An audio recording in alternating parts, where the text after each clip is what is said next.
Hi hello ನಮಸ್ಕಾರ ಎಲ್ಲರಿಗೂ ಶುಭೋದಯ.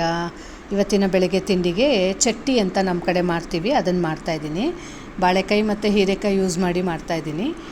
ಇದಕ್ಕೆ 2 ಪಾವ್ ಅಕ್ಕಿ, 1 ಟೇಬಲ್ ಸ್ಪೂನ್ ಕಡಲೆಬೇಳೆ, 1 ಟೇಬಲ್ ಸ್ಪೂನು ಉದ್ದಿನಬೇಳೆಯನ್ನು ರಾತ್ರಿ ನೆನೆಸಿಟ್ಟು ಚೆನ್ನಾಗಿ ತೊಳ್ಕೊಂಡಿದ್ದೀನಿ. ತೆಂಗಿನಕಾಯಿ, ಹುಣಸೆ ಗೊಜ್ಜು ಇವೆಲ್ಲವನ್ನು ರುಬ್ಗೊಳಕ್ಕೆ ಹಾಕ್ಕೊಳ್ತಾ ಇದ್ದೀನಿ. ಒಣಮೆಣ್ಸಿನ್ಕಾಯಿ ನಿಮ್ಮ ಖಾರಕ್ಕೆ ಎಷ್ಟು ಬೇಕೋ ಅಷ್ಟು ಹಾಕ್ಕೊಳ್ಳಿ. ಚೂರು ಬೆಲ್ಲ ತೊಗೊಂಡಿದ್ದೀನಿ, 1 ಸ್ಪೂನ್ ಜೀರಿಗೆ, 1 ಸ್ಪೂನ್ ಧನಿಯಾ ಹಾಕ್ಕೊಂಡಿದ್ದೀನಿ. ಈಗ ಇದಕ್ಕೆ 2 ಬಾಳೆಕಾಯಿ ತೊಗೊಂಡಿದ್ದೀನಿ. ಈ 2 ಬಾಳೆಕಾಯಿನ ಸಿಪ್ಪೆ ತೆಗೆದು ಸ್ಲೈಸ್ ಮಾಡಬೇಕು.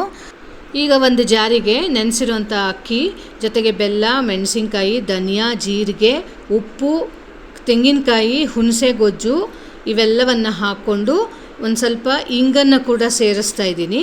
ಇದನ್ನೆಲ್ಲ ರುಬ್ಕೊಂಡು ಬರ್ತೀನಿ. ಈಗ ಬಾಳೆಕಾಯಿನ ತೆಳ್ಳಗೆ ಸಿಪ್ಪೆ ತೆಗೆದು ಅದನ್ನು ಸಣ್ಣಗೆ ತೆಳ್ಳಗೆ ಸ್ಲೈಸ್ ಮಾಡಿ ನೀರಿನಲ್ಲಿ ಹಾಕಿಟ್ಕೊಳ್ತೀನಿ, ಇಲ್ಲಾಂದರೆ ಕಪ್ಪಾಗಿಬಿಡತ್ತದು. ಹಾಕಿಟ್ಕೊಂಡು ಈಗ ರುಬ್ಬಿರೋ ಮಿಶ್ರಣವನ್ನು ಒಂದು ಪಾತ್ರೆಗೆ ತೆಗಿತಾ ಇದ್ದೀನಿ. ನಿಮಗೆ ಉಪ್ಪು ಹುಳಿ ಬೇಕಿದ್ದರೆ ಇನ್ನೊಂದು ಸ್ವಲ್ಪ ಹಾಕ್ಕೋಬೋದು. ಹೆಂಚನ್ನು ಬಿಸಿ ಮಾಡೋಕ್ಕಿಟ್ಟಿದ್ದೀನಿ. ಇಲ್ಲಿ ನಾನು ಬಾಳೆಕಾಯಿ ಮತ್ತು ಹೀರೆಕಾಯಿ ಕೂಡ ಮಾಡ್ತಾಯಿದ್ದೀನಿ. ಅರ್ಧ ಬಾಳೆಕಾಯಿ ಅರ್ಧ ಹೀರೆಕಾಯಿ ಮಾಡಿ ತೋರಿಸ್ತಾ ಇದ್ದೀನಿ.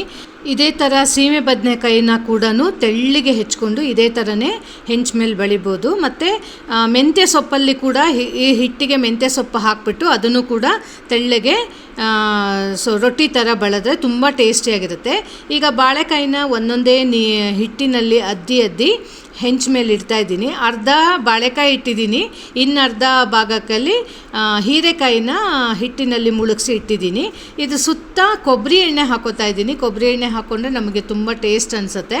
ನೀವು ಯಾವ ಎಣ್ಣೆ, ತುಪ್ಪ ಬೇಕಾದ್ರೆ ತುಪ್ಪ ಹಾಕೋಬೋದು. ನೀವು ಬಳಸೋವಂಥ ಎಣ್ಣೆಯನ್ನು ಹಾಕಿ ಮುಚ್ಚಿ ಬೇಯಿಸಿ ಒಂದು ಕಡೆ ಚೆನ್ನಾಗಿ ಬೆಂದ ಮೇಲೆ ಅದನ್ನು ತಿರುಗಿಸಿ ಇನ್ನೊಂದು ಕಡೆ ಕೂಡ ಬೇಯಲಿಕ್ಕೆ ಬಿಡಿ. ಮುಚ್ಚಳ ಮುಚ್ಚಿ ಸಣ್ಣ ಉರಿಯಲ್ಲಿ 1 ನಿಮಿಷಗಳ ಕಾಲ ಅದನ್ನು ಚೆನ್ನಾಗಿ ರೋಸ್ಟ್ ಆಗೋವರೆಗೂ ಬೇಯಿಸಿ. ಈಗ ನೋಡಿ ಎರಡೂ ಕಡೆ ಚೆನ್ನಾಗಿ ಬೆಂದಿದೆ, ರೋಸ್ಟ್ ಆಗಿದೆ ಕೂಡ. ಇದಕ್ಕೆ ಚಟ್ನಿ ಬೇಕಾದ್ರೆ ಹಾಕ್ಕೋಬೋದು, ಇಲ್ಲ ಅಂತಂದರೆ ಹಾಗೇನೂ ತಿನ್ಬೋದು. ನೋಡಿ ಒಂದು ತೋರಿಸ್ತಾ ಇದ್ದೀನಿ ಬಾಳೆಕಾಯಿ ಹೇಗೆ ಬೆಂದು ಸ್ವಲ್ಪ ರೋಸ್ಟ್ ಆಗಿದೆ ಅಂತ ನೋಡಿ. ಈ ಕಡೆ ಹೀರೆಕಾಯಿ ಕೂಡ ತುಂಬ ಚೆನ್ನಾಗಿ ಆಗಿದೆ. ಇದು ಹೀರೆಕಾಯಿ ಈ ಥರ ಬರುತ್ತೆ. ಸೊ ನಿಮಗೆ ಸಪ್ರೇಟ್ ಆಗಿಬಿಡುತ್ತೆ ಬೇಗ. ಇದು ಹೀರೆಕಾಯಿ ಸ್ವಲ್ಪ ಸ್ವೀಟ್ ಬರೋದ್ರಿಂದ ಇದಕ್ಕೆ ಉಪ್ಪು ಹುಳಿ ಎಲ್ಲ ಚೆನ್ನಾಗಿ ಹಾಕಿ ಮಾಡಿದ್ರೆ ತುಂಬ ಚೆನ್ನಾಗಿರುತ್ತೆ ಚಟ್ನಿ.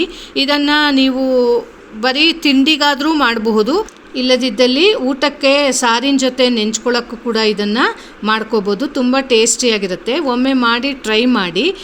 ಯಾವಾಗಲೂ ಒಂದೇ ಥರ ತಿಂಡಿ ತಿಂದು ಬೇಜಾರಾದಾಗ ಈ ರೀತಿಯೂ ಒಮ್ಮೆ ಟ್ರೈ ಮಾಡಿ ತಿಂದು ನೋಡಿ ಹೇಗಿದೆ ಅಂತ ಕಾಮೆಂಟ್ ಮಾಡಿ. ಬಾಯ್.